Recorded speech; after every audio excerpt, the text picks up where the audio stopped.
अमित नैथानी हैं, आप आपदा प्रबंधन विशेषज्ञ हैं। हमारे साथ कुछ देर बाद बीडी रतूड़ी साहब जुड़ेंगे, आप यूपीडे की नेता हैं।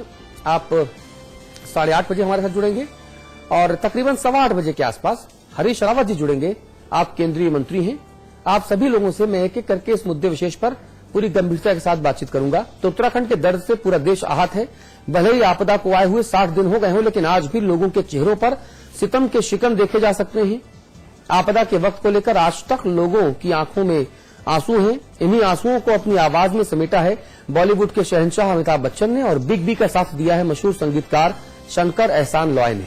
बिग बुलेटिन में चर्चा शुरू करेंगे, लेकिन पहले आप इस गीत के जरिए हमारे आपके हम सब के दर्द को महसूस कीजिए।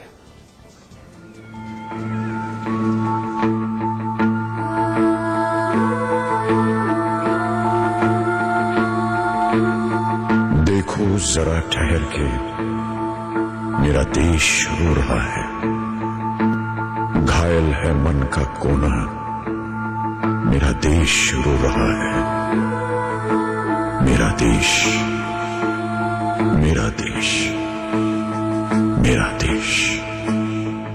देखो जरा ठहर के, मेरा देश रो रहा है, घायल है मन का कोना, मेरा देश रो रहा है, मेरा देश, मेरा देश, मेरा देश। पर्वत सा ऊंचा माथा पर चोट के निशान है, नदियों के गीत चुप हैं, खामोश हर जुबां है, हर आंख पूछती है क्या मेरा रोना देखा, हर चेहरा पूछता है क्या मेरा होना देखा। जरा बढ़ के हाथ थामो, विश्वास खो रहा है, देखो जरा ठहर के, मेरा देश रो रहा है, मेरा देश, मेरा देश, मेरा देश। जरा बढ़ के हाथ थामो, विश्वास खो रहा है, देखो जरा ठहर के, मेरा देश रो रहा है, मेरा देश, मेरा देश, मेरा देश। हर दिल यूं छलकता है, नैनीताल हो गया है, देखो तो कितना जख्मी गढ़वाल हो गया है। मेरे देश का एक हिस्सा बड़े दर्द में है यारों, हमें फिक्र है तो ऐसा क्यों हाल हो गया है, क्यों हाल हो गया है। क्यों कोई यूं अकेले, क्यों पल के भिगो रहा है, देखो जरा ठहर के, मेरा देश रो रहा है, मेरा देश रो रहा है, मेरा देश, मेरा देश, मेरा देश।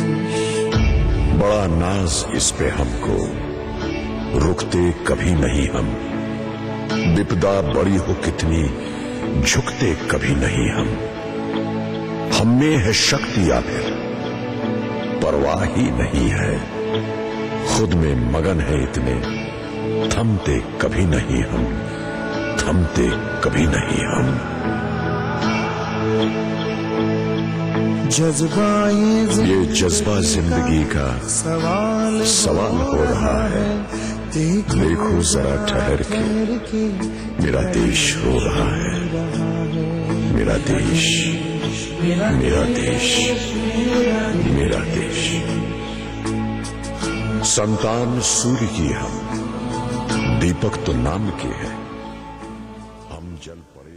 जी, गला रुंझ जाता है जब ये सुनते हैं, लगता है कि आखिरकार हम चलिए हम तो यहां हैं जिन्होंने अपनों को खोया है, कितने बदकिस्मत हैं, बद इंतजामी आज भी हम 60 दिनों के बाद भी समेट नहीं पाए हैं। गला रुंझ जाता है। हीरा सिंह जी, ये वाकई ये बद इंतजामी की पराकाष्ठा है कि हम अभी तक चीजों को सुचारू नहीं कर पाए हैं। 60 दिन हो गए, 60 दिन के भीतर भी ना हमारे सिस्टम बदला है, ना हमारी नीतियों में तब्दीलियां आई हैं। आज भी लोग अपने अपनों की तलाश में वहां दर दर भटक रहे हैं, ठोकरें खा रहे हैं। चीजें स्ट्रीमलाइन कब तक होंगी, कितने महीने और?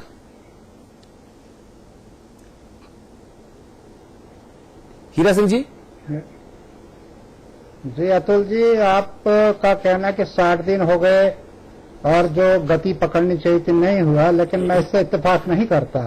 मैं ये तो कह सकता हूं कि अभी भी बहुत से लोगों को मरहम लगाना है जो इस आपदा से ग्रस्त हुए हैं, जिनको चोट पहुंची, जिन्होंने अपने को खोया है, जिनके मकान तो उसके लिए कितने दिन और चाहिए? जिनको राशन नहीं पहुंच रहा है, कितने दिन और चाहिए?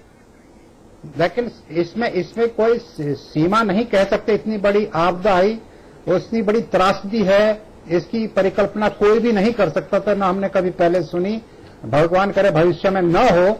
उसमें सरकार, केंद्र सरकार, अन्य राज्य और सारे मुख्यमंत्री जी अलग अलग टीवी चैनलों पर इंटरव्यू देते हैं, या जो उत्तराखंड सरकार की विज्ञापन फिल्म से हैं, उसमें ये कहते क्यों नजर आते हैं कि 30 से 60 दिनों के भीतर काया पलट कर दूंगा? फिर ये दावे नहीं करने चाहिए ना। जब आप कह रहे हैं कि हम वक्त नहीं दे सकते, आप यानी कांग्रेस पार्टी के प्रवक्ता, आप यानी कांग्रेस पार्टी के पूर्व मंत्री और वरिष्ठ नेता, जब आप कह रहे हैं कि आप कोई वक्त नहीं दे सकते, तो फिर मुख्यमंत्री जी वक्त क्यों दे रहे हैं? क्या इससे कंफ्यूजन नहीं पैदा होता? नहीं, ऐसा नहीं। ऐसे इतनी बड़ी त्रासदी है, मुख्यमंत्री जनता का मनोबल बढ़ाने के लिए एक आत्मविश्वास के साथ ये बात कह रहे हैं। जैसे रेलवे के साथ होता है कि ट्रेन की बरसात के दिन या कोहरे के मौसम में ट्रेन 5 घंटे लेट होती है, लेकिन रेलवे विभाग कहता है बस 15 मिनट और, आधा घंटा और। क्या यही काम मुख्यमंत्री जी और आपकी सरकार कर रही है? नहीं, सरकार को जनता को विश्वास दिलाना होगा जब सरकार बैठी है। ऐसे निराश ऐसे झूठे दावे करके हम इतने दिन में सारी कमियों को, बुराइयों को ओवरकम कर लेंगे, ऐसे झूठे दावे करके देंगे। ऐसे झूठे दावे करके निराशावादी दृष्टिकोण रखेगी, सरकारी हताशा में आ जाएगी, सरकारी निराशा में आ जाएगी, तो जनता को क्या उबारेगा? इसलिए मुख्यमंत्री का बयान मैं समझता हूँ ठीक है। वो जनता मुन्ना सिंह चौहान साहब, मैं लेकर जनता मुन्ना सिंह चौहान साहब के लिए एक जिम्मेदारी है। ये मैं मानता हूँ कि जो बहुत सी चीजें अभी करने को बाकी हैं, उसमें मैं ये नहीं कह रहा कि सारे काम हो गए, लेकिन जो भी हेलीकॉप्टर की सेवाएं है, आर्मी का हम बहुत आभार व्यक्त करते हैं। उन्होंने जान बचाई लाखों लोगों की। अभी राहत आपदा का भी काम तेजी से चल रहा है, सड़कों के निर्माण का है, केंद्र सरकार की मदद है, हर विभाग ने मदद दी। चाहे ग्राम्य विकास ने 450 करोड़ दिए, चाहे वह टूरिज्म ने 200 करोड़ दी, चाहे अर्बन डिपार्टमेंट ने 500 करोड़ की घोषणा की, और निरंतर मंत्री केंद्र से आकर मॉनिटरिंग कर रहे हैं क्या चीजें चाहिए। 1000 करोड़ प्रधानमंत्री जी मनमोहन सिंह जी ने दिए।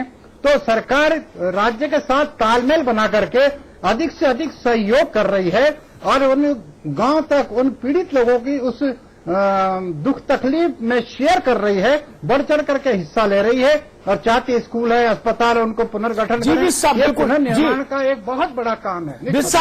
जी बिल्कुल। मुन्ना सिंह जी कुछ बात कहें, उससे पहले मैं एक शेर कहूंगा। दुष्यंत का शेर है, उसमें उन्होंने इस्तेमाल किया था, शायद दुष्यंत का शेर है, उन्होंने इस्तेमाल किया था दिल्ली, मैं उसको दिल्ली को संशोधित करके देहरादून इस्तेमाल करूंगा। भूख है तो सब्र कर, भूख है तो सब्र कर, पेट पर कपड़ा बांध लो, पत्थर बांध लो। भूख है तो सब्र कर, रोटी नहीं तो क्या हुआ, आज कल देहरादून में है जेरे बहस ये मुद्दा। दुष्यंत ने लिखा था भूख है तो सब्र कर, रोटी नहीं तो क्या हुआ, आजकल दिल्ली में है जेरे बहस ये मुद्दा। जिनको भूख लगी है वो बहस से रोटी खाएंगे क्या? मुन्ना जी।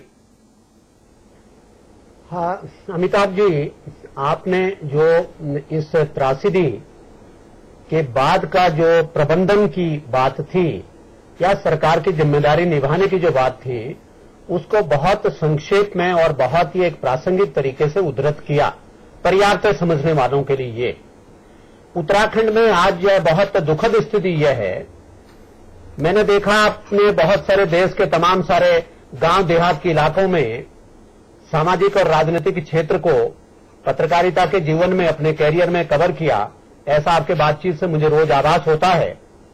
कहने का मतलब जो गांव देहात के ग्राउंड रियलिटीज, तो आप इस बात से सहमत होंगे कि गांव देहात में जो पुरानी कहावतें बड़ी गुड़ी हुई होती है, वो अनुभव से पैदा होती है, लिखी हुई नहीं कहीं मिलती है।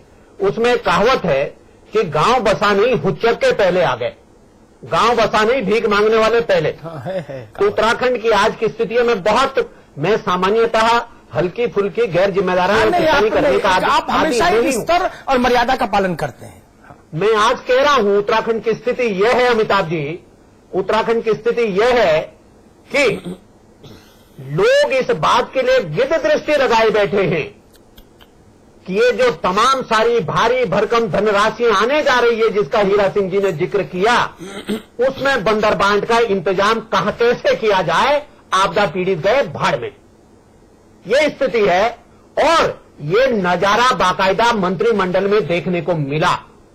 पूरा मंत्रिमंडल इस बात के लिए लड़ता रहा, चूहे बिल्ली का खेल खेलता रहा कि जो आपदा प्रबंधन के लिए एपरेटस बनना है, जिसमें झुजला करके परसों माननीय सर्वोच्च न्यायालय ने सुप्रीम कोर्ट को कहना पड़ा कि इस कोर्ट को बताओ कि उत्तराखंड में आपदा प्रबंधन का कोई एपरेटस है कि नहीं, और यदि है तो यह भी बताओ क्यों एपरेटस इस आपदा के प्रबंधन में कितना कारगर साबित हुआ।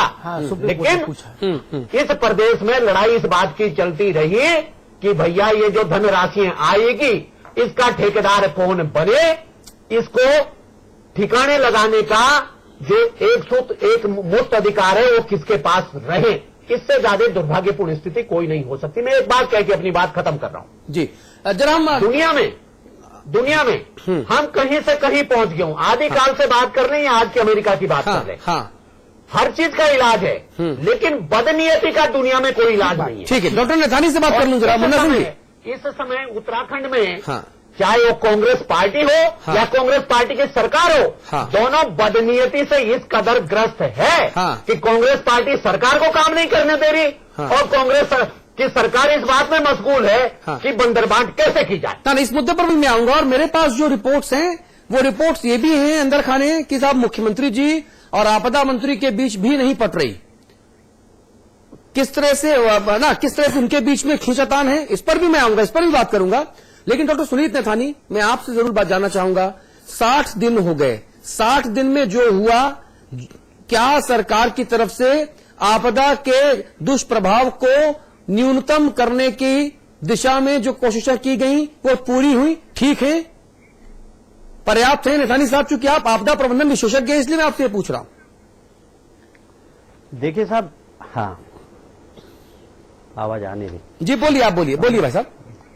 हाँ, देखिए सर, मैं इस पूरे प्रकरण को या पूरे परिदृश्य को इसको इस तरीके से समझना होगा कि जैसे रोम एक दिन में नहीं बन पाया, वैसे ही भौगोलिक दृष्टि देखते हुए उत्तराखंड की, ये आपको भी और हमको भी और पूरे समाज को मानना होगा। मैं वैज्ञानिक दृष्टिकोण रखते हुए इस बात को कह रहा हूं कि अगर विकास उत्तराखंड जैसे प्रदेश में विकास होने में 10 साल या 12 साल लगते हैं और इस तरीके की आपदा आने में क्यूमुलेटिव इफेक्ट हुआ है, खाली भारी बारिश का परिणाम नहीं है, बहुत सारे क्यूमुलेटिव इफेक्ट थे, बहुत ज्यादा पॉपुलेशन ब्लास्ट, बहुत ज्यादा दोहन रिसोर्सेज का, बहुत ज्यादा विकास के नाम पर विनाश की प्रक्रियाएं करना, इन सब का क्यूमुलेटिव इफेक्ट ये था। और रातों रात में अगर मिटिगेट हो जाए या बचाव हो जाए, ऐसा संभव नहीं है, ये झूठ बात होगी। लेकिन ये जरूर है, इतना मानना होगा, प्रयास बहुत अच्छे हुए, कोशिश अच्छी हुई, लेकिन चिंता इस बात की नहीं होनी चाहिए कि कोशिश अच्छी हुई कि नहीं हुई। मेरे हिसाब से चिंता इस बात की होनी चाहिए कि मिटिगेशन, रोकथाम और आगे आने वाली तैयारियों का क्या प्रारूप बन रहा है। रिस्पांस प्लान नहीं था। आपने बहुत स्वागत योग्य, प्रशंसनीय कदम है मुख्यमंत्री जी का कि उन्होंने एसडीआरएफ की घोषणा करी।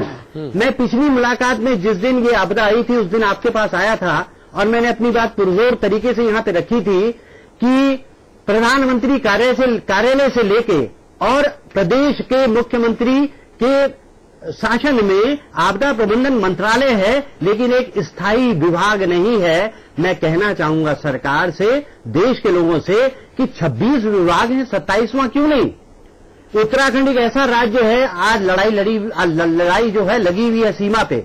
उत्तराखंड राज्य में मैं आंकड़े नहीं दे सकता, लेकिन ये स्पष्ट है, हमारे सेवानिवृत्त सैनिक 30 साल की उम्र से 45 साल की उम्र के जवान सेवानिवृत्त भारतीय सैनिक सेवानिवृत्त होकर उत्तराखंड में अपना जीवन यापन कर रहे हैं और वो बहुत गरिमामय जीवन नहीं व्यतीत कर रहे हैं। उनके अंदर एक दृष्टिकोण ऑलरेडी डेवलप किया हुआ है, एटीट्यूड